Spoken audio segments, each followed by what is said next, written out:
What are your general expectations, or not expectations, but rather, what is your take on President Xi Jinping's statements about globalization expressed at the Economic Forum in Davos recently? Xi Jinping's speech certainly indicated that China is a strong supporter of globalization and strong supporter of global trade. China wants to support and facilitate an all-inclusive growth model, not only in China, but also across the region and across the globe, which forms a rather sharp contrast to what President-elect Trump has been saying about global trade and protectionism at home. So to me, the most interesting message from the Xi Jinping's speech is that I can imagine that for the United States, every single sentence and every single message that Xi Jinping was sending seems to be targeted at the upcoming policy of the Trump administration. That was actually my next question. We all know that the politicians in the world, when they give speeches at events like this, they rarely actually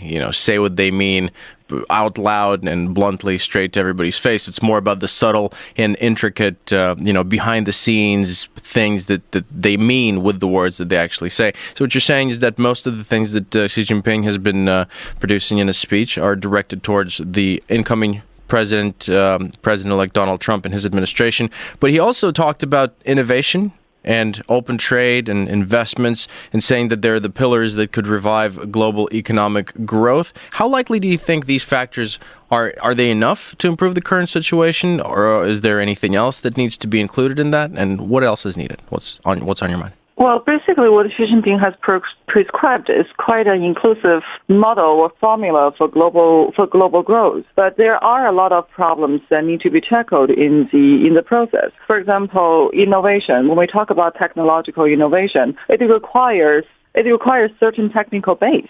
And does China have that? Does China have the willingness to share its technology with the rest of the world? That's the question. We know that U.S. has been the engine, for example, for the technological innovation, but we also know that U.S. economy is faced with anti-globalization or trade protectionism in the foreseeable future. So there are a lot of questions to be answered, but I guess China does claim that it has been the strongest engine for the global economic growth. So from that perspective, I think China has contributed significantly. What about investments? What is President Xi Jinping talking about? Because it's such a common, very often thrown around word. What does he mean by investments? Well, in his speech, if I remember correctly, what he promised is that China is going to invest significantly in its outbound investment in other countries. And through the investment, China will be able to contribute to, for example, the local infrastructure development, or to the local job creation, or to the facilitation of local manufacturing industries. So those are good points. And honestly speaking, China is probably the one country with the largest financial capacity to provide that kind of investment. The question, however, from a banker's perspective or from an investor's perspective is that are those investments going to be financially viable or commercially viable? Because investors look for returns. So they're not just investing in other countries out of the goodness of their heart. But when you talk about investing in, for example, politically unstable countries or less developed countries with a less optimum investment environment, it becomes a question whether Chinese investments are going to generate significant enough return to make it worth it. But then, of course, the argument is that, well, if this is a political calculation or this is a strategic agenda, then the financial or the commercial viability will become less of an issue. Well, it definitely sounds like China is definitely putting its money where its mouth is talking about innovation, and then all of a sudden, boom, they're investing. Because China's been investing heavily in various parts of the world, especially Africa, during the recent days and recent times. And President Xi Jinping also, during his speech, he said that he warned countries, rather, against returning to protectionist trade policies. This was seemed to me more of like an introduction of saying, hey, we want to invest here, we want to work with everybody together, most likely, especially the United States, but at the same time, let's keep our defenses low, okay? Let's step away from the protectionist. Now, how realistic is this scenario in the nearest future, and do you think countries would actually do so?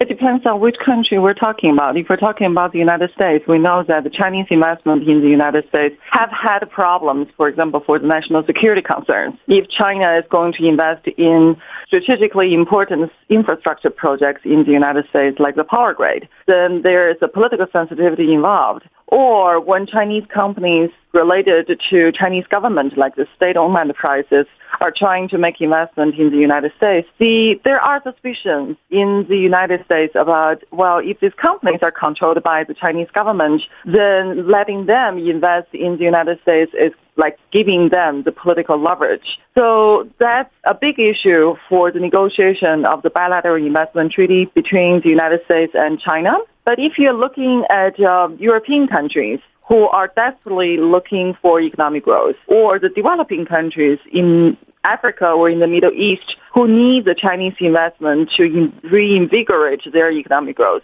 I think they would be more than happy to negotiate with China and welcome Chinese money. Yun, that's a very, very concise explanation that you just gave there. We have about a minute left. Can you, on a general note, can you maybe give us your opinion about the recent statements from World Economic Forum founder Klaus Schwab, who said that this year's event is not just a Western meeting because 1/3 of participants are from emerging countries in China and India, and they have their largest ever delegations.